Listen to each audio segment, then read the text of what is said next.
So the number one issue with Merab Dvalishvili versus Henry Cejudo is that, in my opinion, the title contention fights have to be 5 rounds, because basically you're proving yourself that you are ready to fight 5 rounds, but you are not fighting 5 rounds, and we all know that 3 rounds versus 5 rounds can be a totally different story.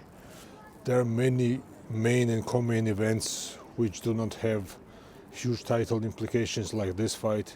We all know that Merab deserved to fight for the title even before this fight, but the champion doesn't really want to fight him. I don't know why. Maybe you do. Let me know in the comments. And this being the people's co-main event, I think UFC has to figure out a system how to actually mark those fights which have big title implications. Maybe actually make fights official number one contender fights, and then perhaps make them 5 rounds. Or maybe anybody within top 5 fighting should be 5 rounds. It makes perfect sense, and it has huge impact on the results. So that being out of the way, I believe that a 3-round fight gives a better chance to Henry Cejudo to do his work and perhaps deal with the Merab's pace, which will be very crucial for Merab to put on Cejudo.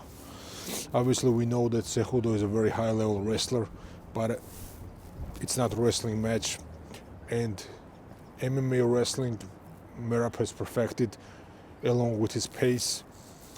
For instance, Piotr Jan is very hard to take down and very hard to control, but Merab managed to drown him with his pace anyway and use his wrestling and grappling in the stand-up and on the ground as well in order to nullify and completely throw him out of his game. So Merab needs to do what he usually does, and Henry Cejudo will probably have a hard time dealing with something like that.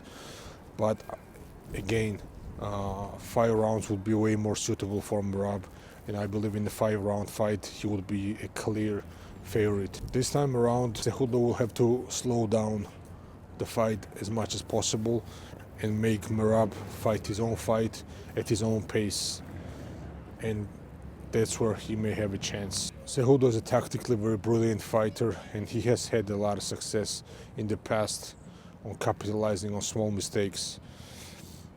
He may actually want to initially test Merab's wrestling as well. We'll see. And Merab has been hit in the past.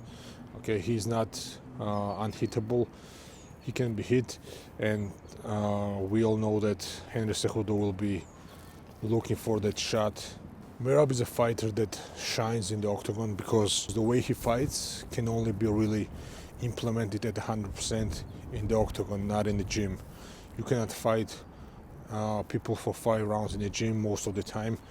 They have different opponents, and this is why I believe that Merab is a great championship fighter. Merab has trained at my academy, and I have personally not trained with him, but all the guys who trained with him can tell you that he's a brick house, extremely rough guy, and just a machine that everybody is talking about.